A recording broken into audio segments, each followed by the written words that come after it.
Hello guys, welcome back. आज की video में हम बात करने वाले हैं बीसीए थर्ड सेम का जो मेजर सब्जेक्ट है data communication and computer networks, उसके जो इम्पॉर्टेंट टॉपिक्स हैं from exams point of view, उस पर हम बात करने जा रहे हैं। और इस वीडियो को कंटिन्यू करने से पहले मैं आपसे ये भी कहना चाहती हूँ कि हमारे इस चैनल पर इस सब्जेक्ट की प्लेलिस्ट आपको मिलेगी। काफ़ी सारे टॉपिक्स जो आपके सिलेबस में हैं वो हमारी प्लेलिस्ट में ऑलरेडी कवर किए हुए हैं। यदि आपको किसी भी टॉपिक में कोई प्रॉब्लम आ रही हो तो आप ज़रूर से प्लेलिस्ट को रेफ़र करें और अपने दोस्तों के साथ भी शेयर करें। एंड यदि आप चैनल पर नए हैं तो इसे सब्सक्राइब ज़रूर कर लें। चलिए अब हम बात करते हैं जो आपके इम्पॉर्टेंट टॉपिक्स हैं। तो क्योंकि आपका जो सिलेबस है इसमें 5 यूनिट्स है और यहाँ पर आपके जो मार्क्स रहेंगे सीसीई के 40 नंबर होंगे और जो मेन एग्ज़ाम है वो 60 नंबर का पेपर होगा। ये स्कीम दी हुई है आपके सिलेबस में, ठीक है। तो आपके 3 सीसी होंगे जिसमें से बेस्ट ऑफ 2 जो रहेंगे उनके नंबर्स कैलकुलेट होंगे आपके रिजल्ट्स में, ठीक है। और 60 नंबर का आपका पेपर होगा। एग्ज़ाम पैटर्न पे हम बाद में बात करेंगे, अभी हम सिर्फ इम्पॉर्टेंट टॉपिक पर फोकस कर रहे हैं। तो यहाँ यदि हम बात करें तो ये जो आपकी पहली यूनिट है ये 10 क्रेडिट की है और नंबर ऑफ़ लेक्चर्स 10, क्रेडिट तो 10 नहीं है, क्रेडिट तो ओवरऑल शायद देखना रहेंगे हमें। चलिए तो पहली यूनिट से यदि मैं बात करूं तो यहाँ इम्पॉर्टेंट है आपका कि जो आपका नेटवर्क है उसके गोल्स एंड एप्लीकेशंस। सबसे बेसिक कोई भी चीज़ जब हम पढ़ते हैं तो हमको उसका एकदम बेसिक वाला टॉपिक पता होना चाहिए। दूसरा है आपकी जो नेटवर्क टोपोलॉजीज़ हैं जितनी भी, ये आपको बहुत अच्छे से आनी चाहिए, ठीक है। देन उसके बाद में देखिए ये जो इम्पोर्टेंट टॉपिक्स हैं इनको स्किप नहीं करना, पर इनके कारण दूसरे टॉपिक्स स्किप नहीं करना है। मतलब सिलेबस आपको एटलीस्ट एक बार पूरा पढ़ना है, ठीक है। यदि आप वीडियोस भी देखें तो आप सारे जो टॉपिक्स हैं आपके उनके सारे वीडियोस देखें एंड आप फोकस किस पे ज़्यादा करें, जो हमारे इम्पॉर्टेंट टॉपिक्स हैं। लेकिन ऐसा कभी ना करें कि आप उसको बिल्कुल स्किप कर दें दूसरे टॉपिक्स को, क्योंकि कई बार जो चीज़ हमें इम्पॉर्टेंट लगती है पेपर सेटर को दूसरी भी इम्पॉर्टेंट लग सकती है, ठीक है। चलिए तो जब हम सेकेंड यूनिट की बात कर रहे हैं तो यहाँ आपके पास में जो ट्रांसमिशन मीडिया वाला टॉपिक है जिसमें आपके twisted pair, coaxial cable, fibre optics, इनके बारे में पूरी इन्फॉर्मेशन आपको कलेक्ट करनी है, पढ़ के जाना है, ठीक है। इनका जो रेंज होती है वो कौन सी टेक्नोलॉजी यूज़ कर रहे हैं, इनके डायग्राम्स सब कुछ।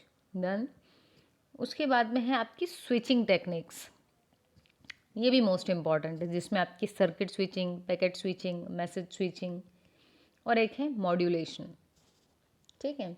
तो टाइम डिवीजन मल्टीप्लेक्सिंग जो है ये भी इम्पॉर्टेंट है आपकी। नेक्स्ट आ जाते हैं हम थर्ड यूनिट पर। तो थर्ड यूनिट ये कहती है कि यहाँ आपको जो लैन और वैन है इनके बीच में डिफरेंस पता होना चाहिए।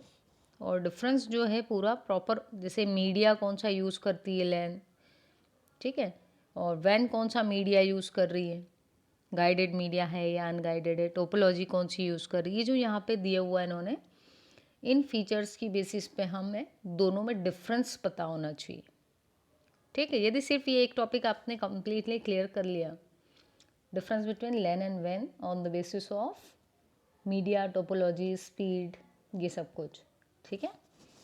और इसी यूनिट से यदि देखें तो आपका जो IEEE स्टैंडर्ड्स हैं उनकी नीड क्यों पड़ी और डेवलपमेंट कैसे हुआ, कई बार शॉर्ट नोट लिखने को आ जाता है, तो ये आपको पता होना चाहिए। फोर्थ यूनिट की बात करें तो यहाँ आपका जो OSI मॉडल है, ठीक है, वो उसकी सारी लेयर्स और उनके फंक्शंस, कई बार आता है OSI मॉडल, ठीक है, या किसी पर्टिकुलर उसकी किसी एप्लीकेशन जो उसकी लेयर्स हैं उसका कुछ पूछ लिया जाए फंक्शंस, तो इसलिए आप पूरा OSI मॉडल और हर लेयर का क्या काम होता है एटलीस्ट इतना अच्छे से पढ़ लें कि आप उसको 1.5 से 2 पेज में लिख पाएँ, ठीक है, जिसमें आपका डायग्राम भी आ गया है OSI मॉडल का। तो आधे पेज का तो आप डायग्राम ही बना दोगे, है ना। तो लेकिन इसमें जो ध्यान रखने वाली बात होती है वो ये कि लेयर्स जो है एक पर्टिकुलर ऑर्डर में होती हैं, उनको ऊपर नीचे नहीं बनाना है, ठीक है। उसके बाद में जब हम बात करें तो आपकी जो डेटा लिंक लेयर है ये मोस्ट इम्पॉर्टेंट है 4th यूनिट में। OSI मॉडल तो है ही, उसके अलावा डेटा लिंक लेयर, ठीक। इसमें एड्रेसिंग कौन कौन सी होती है, आपका मीडिया एक्सेस मेथड, और इसके कम से कम 3 प्रोटोकॉल्स अगर आपने पढ़ लिए तो ये यूनिट आपकी कंफर्म पक्की, ठीक। और आपकी जो लास्ट यूनिट है यूनिट 5, इसमें आपकी जितने भी राउटिंग एल्गोरिदम्स आपने पढ़ी हों वो, ठीक है, जो एक राउटिंग टेबल्स मेंटेन होती वो पता होना चाहिए आपको।